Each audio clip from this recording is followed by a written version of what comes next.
Well, let's take you from Auckland Park to KZN. Barbados Prime Minister Mia Mottley was the speaker at the 20th Nelson Mandela Annual Lecture at the ICC in Durban.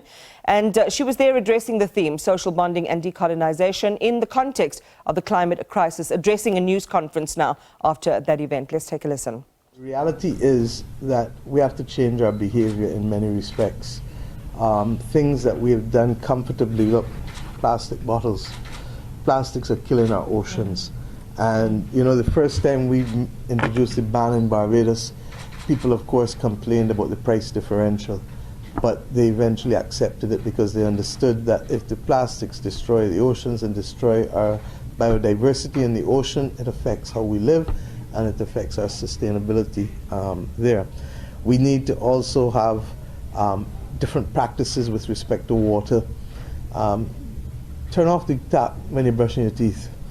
There are a number of things that people can do that are very basic. We need to create, and governments and local governments perhaps need to do it. We're trying to do it with our water authority now, to create a revolving fund so that people can change out their water devices, whether it is the showers or the toilets, so that they have water-saving devices. Thirdly, food security is going to become an issue more and more globally. And to that extent, people need to start growing basic vegetables on their own. You know, everybody needs to remember the art of what it is to grow food. And in particular, the world is going to have a problem with the quality of soil by 2050, not being able to produce the yields that it's producing now, in spite of the fact that the global population is rising.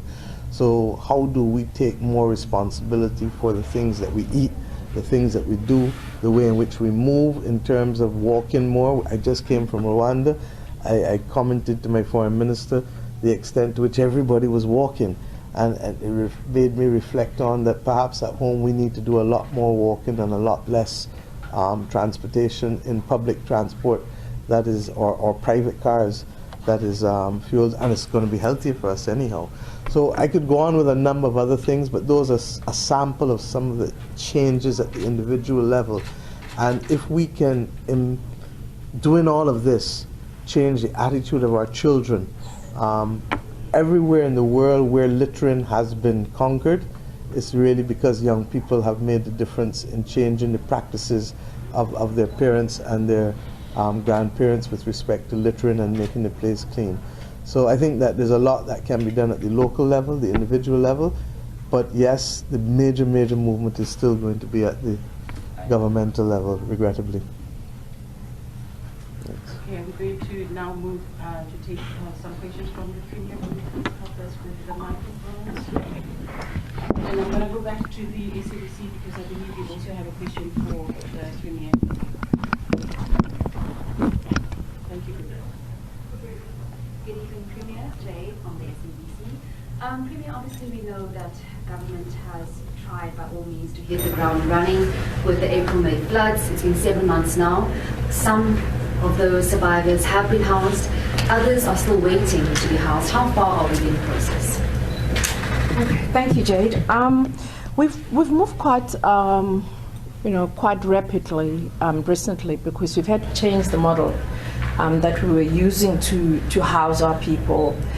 You would know that up till today we've constructed 1,551 temporary residential units. But because of the lack of availability of land, particularly in Durban, we've had to change the model to see, look, it's not happening as fast as we want to see.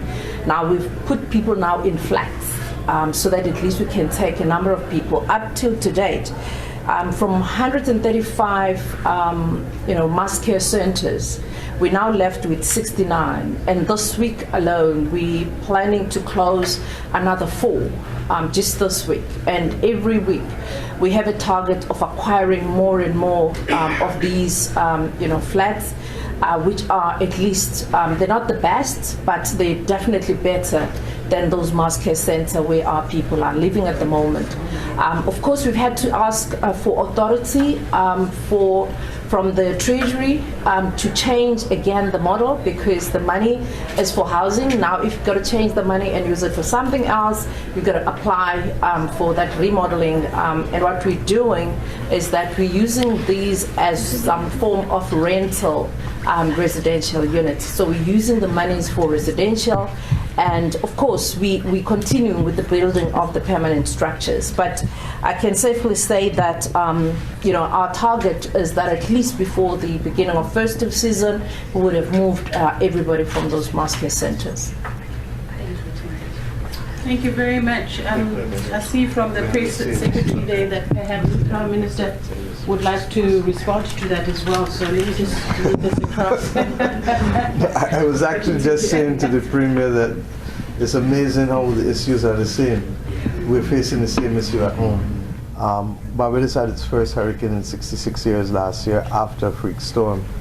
And regrettably, a number of people lost their houses either completely or the houses were significantly damaged. In our case, the issues have been more complex too, because as I said in my speech, access to materials with the disruption of the global supply chain is a real issue for us as well.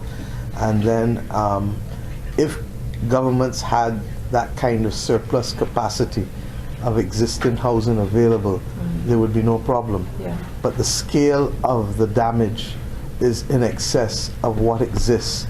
And unless you're going to get new ways of prefabricating houses, it will always take time once it is shelter that's been lost. So it is a difficult issue for countries to manage, and regrettably it's going to become more and more complex.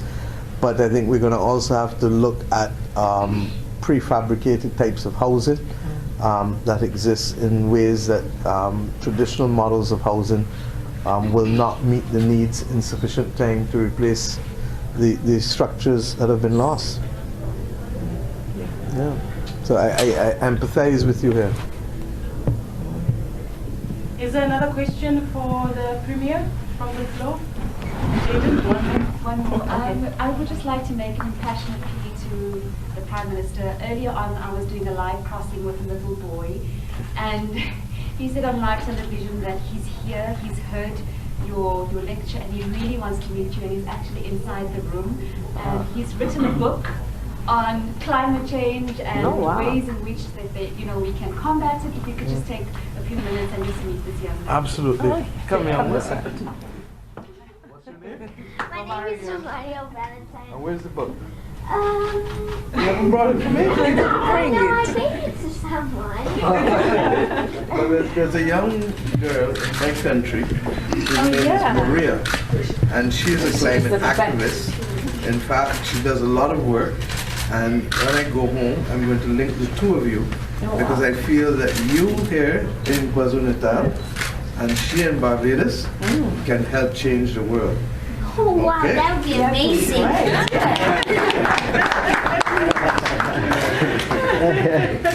Thank you so much, David. What an absolutely darling moment, and we can't wait to see how that friendship develops and how really young people can kind of stimulate the conscience and the consciousness of global leaders when it comes to this important matter around climate change.